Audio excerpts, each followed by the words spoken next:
कांग्रेस के राष्ट्रीय महासचिव एवं राज्यसभा सांसद रणदीप सुरजेवाला ने आयोजन किया, जिसमें 2 बार विधायक रहे पूर्व मंत्री सुरेंद्र मदान ने अपने समर्थकों सहित रणदीप सुरजेवाला के नेतृत्व में कांग्रेस में शामिल होकर अपना समर्थन दिया। रणदीप सुरजेवाला ने कहा कि सुरेंद्र मदान के आने से पार्टी को मजबूती मिलेगी और कैथल में कांग्रेस पार्टी की बड़ी जीत होगी।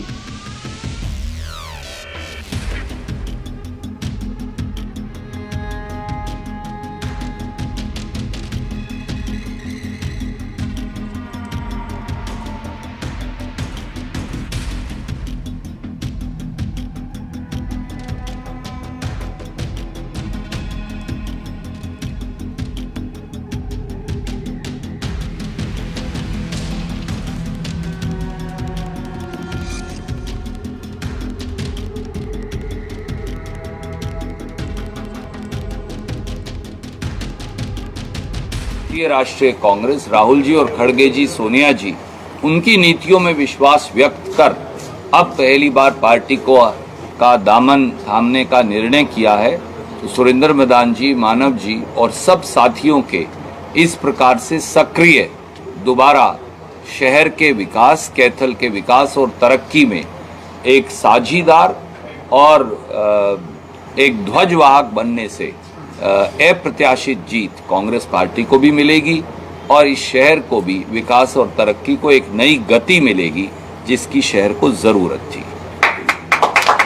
आप सबका 1 मिनट में, हाँ आप रणदीप जी, अभिषेक का सवाल जरूरी मैं लेता हूँ जी। बीजेपी के तीसरे कार्यकाल के 100 दिन पूरे हुए हैं, कैसे देखते हैं? आदरणीय साथी, लोग इंतजार कर रहे हैं। जितनी जल्दी भाजपा की विदाई में ही लोगों की भलाई है, तो अब वो इंतजार कर रहे हैं। ये सरकार दिल्ली की सरकार की तरफ आपका इशारा है।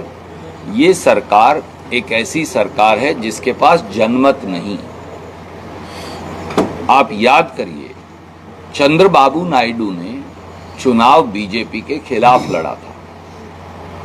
नीतीश बाबू बीजेपी के साथ थे, मैं मानता हूं, पर विधानसभा का चुनाव जिसके आधार पर वो मुख्यमंत्री हैं, उन्होंने भी बीजेपी के खिलाफ लड़ा था।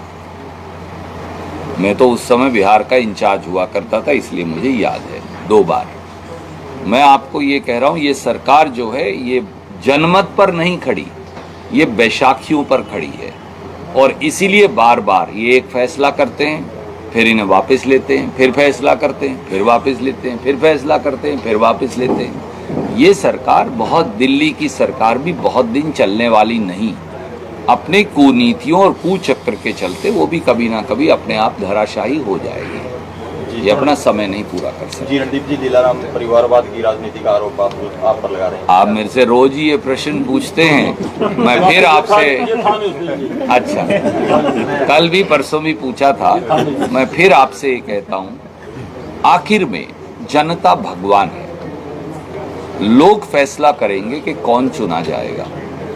प्रजातंत्र में लोगों से बड़ा भगवान कोई नहीं। प्रजातंत्र और लोकतंत्र इसको इसीलिए कहते हैं। और जो जनता के बुद्धि का अपमान करता है, लोग फिर उसे दंड भी देते हैं। मैं केवल ये कहूंगा, ईश्वर उन्हें सद्बुद्धि दे, वो हमारे भाई हैं, पर जनता का अपमान करना बंद करें। मुझे तो वो रोज गालियां देते हैं, दें, कोई दिक्कत नहीं, पर जनता को गालियां देना बंद करें। जनता की अक्लमंदी पर सवाल उठाना भी बंद करें। कांग्रेस का घोषणा पत्र जारी हो गया सर आज कांग्रेस की गारंटी राहुल गांधी जी, खड़गे साहब दोनों जारी करेंगे। मुझे भी सच बात है कि फोन आया था, मुझे वहां जाना था, पर आज क्योंकि मदान साहब हमारे लिए तो क्या है कि स्थानीय जो हमारी जिले की राजनीति है और प्रदेश की, वो जरूरी है। तो मैंने हाथ जोड़कर राहुल जी से और खड़गे जी से माफ़ी मांग ली थी कि मैं आज हाजिर नहीं हो पाऊंगा, क्योंकि हमारे यहाँ सबसे जो महत्वपूर्ण व्यक्ति हैं वो आज कांग्रेस पार्टी ज्वाइन करेंगे। तो आज वो कांग्रेस की गारंटियां रिलीज करेंगे, घोषणा पत्र उसके बाद आएगा। भाजपा 90 सीटों की बात करती है जीतने की, और सरसा में उनका उम्मीदवार ही नहीं है सब पार्टी की। सर वो कल अभी थोड़े दिन में 100 की बात भी करेंगे।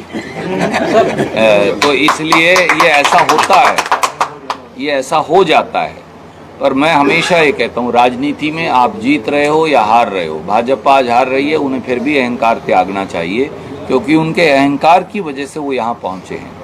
कांग्रेस को भी मैं हर साथी को ये राय देता हूँ, आप जीत रहे हैं तो अहंकार नहीं, और विनम्र होना पड़ेगा, और ज़्यादा झुकना पड़ेगा, और ज़्यादा सेवा भाव अपने मन में लेकर आना पड़ेगा, और ज़्यादा काम करना पड़ेगा, क्योंकि सेवा, विनम्रता, प्रेम, यही रास्ते हैं राजनीति में। अहंकार, जोर जबरदस्ती, गुंडागर्दी या धमकाने की भाषा जो भाजपा और उनके मुख्यमंत्री इस्तेमाल कर रहे हैं, ये प्रजातंत्र के मूलभूत सिद्धांतों के प्रतिकूल है।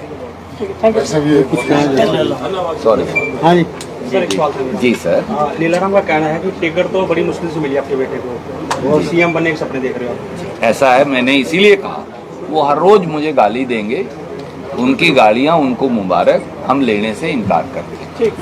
प्रॉपर्टी बेचने और खरीदने के लिए संपर्क करें फेयर डील प्रॉपर्टीज।